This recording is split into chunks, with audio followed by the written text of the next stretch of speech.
وعلیکم السلام ورحمۃ اللہ وبرکاتہ۔ بسم اللہ الرحمن الرحیم۔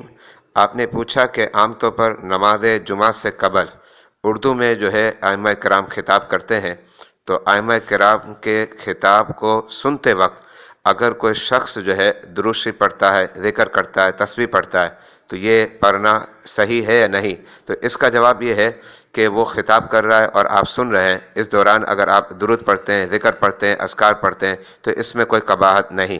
لیکن وہ خطبہ جو عربی زبان میں امام دیتا ہے، اس دوران آپ ذکر بھی نہیں کر سکتے اور تسبیح تحمید وغیرہ کچھ نہیں پڑھ سکتے، یہاں تک کہ اگر آیت درود آ جائے تو آپ درود شریف بھی نہیں پڑھ سکتے۔